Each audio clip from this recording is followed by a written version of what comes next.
All right. Astronauts who experience weightlessness frequently get motion sickness. Okay, so when we have weightlessness, we frequently, okay.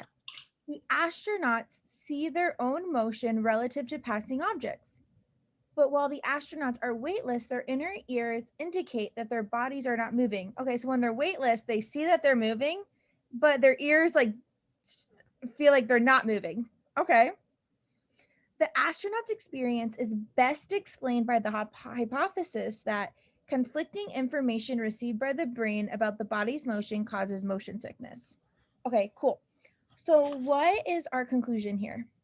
The conclusion is the astronaut's experience is best explained by the hypothesis that conflicting information received by the brain about the body's motion causes body motion cause motion sickness. And what is our reasoning for that?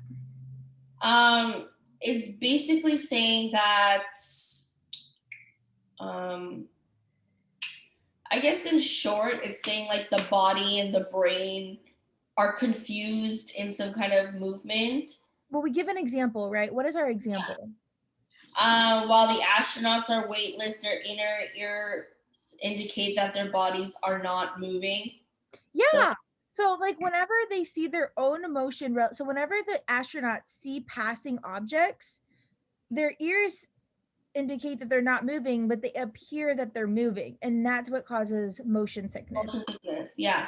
Think that they're moving, but they don't feel that they're moving. Yeah. Okay, cool. So, we want to strengthen the idea that this is what's causing it. So, let's start with A. During rough voyages, ship passengers in cabins providing a view of the water are less likely to get motion sickness than are passengers in cabins providing no view. So,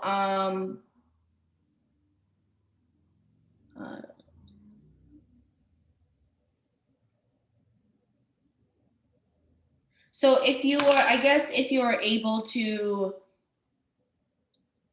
see that the water is moving, you wouldn't get sick on these ships. And if you can't see like the water or whatever, like your body may think it's not moving, but it's moving, But and it feels like it's moving. Yeah. so it would make you sick. You would get motion sickness from Would that. this strengthen the idea that this is causing what's happening in the astronauts? Is it the same thing? Yeah. Yeah, I like A a lot. All right, let's go on to B. Many people who are experienced plane passengers occasionally get motion sickness. But it doesn't match, because it says if you have more experience, that, like, I don't think that's what we're looking for, because they're saying It's more, irrelevant, right? It's like yeah. many people who have experienced. We don't talk about that. Cool. That doesn't mean that it like why like, we need to know why they're experiencing motion sickness. Yeah. All right, let's cross off B. Some automobile passengers whose inner ears indicate that they are moving and who have a clear view of the objects they're passing get motion sickness. Wouldn't that weaken it? Yeah, it's a mild weakener because it's like at least one person. Yeah. But it's not. But if it definitely doesn't strengthen it, so we can cross that one off.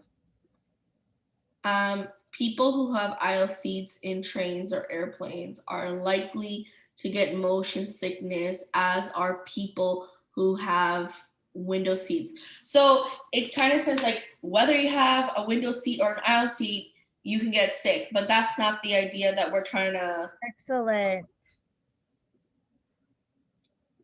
And then some astronauts do not get motion sickness even after being in the orbit for several days. I don't think that. Yeah, what does some mean? Some means like less than half. So it could be like more than one, at least one. No, at least one. So it's a very mild answer too. So irrelevant. Yeah. So our answer is A. Quick question. So when we're doing strengthening questions,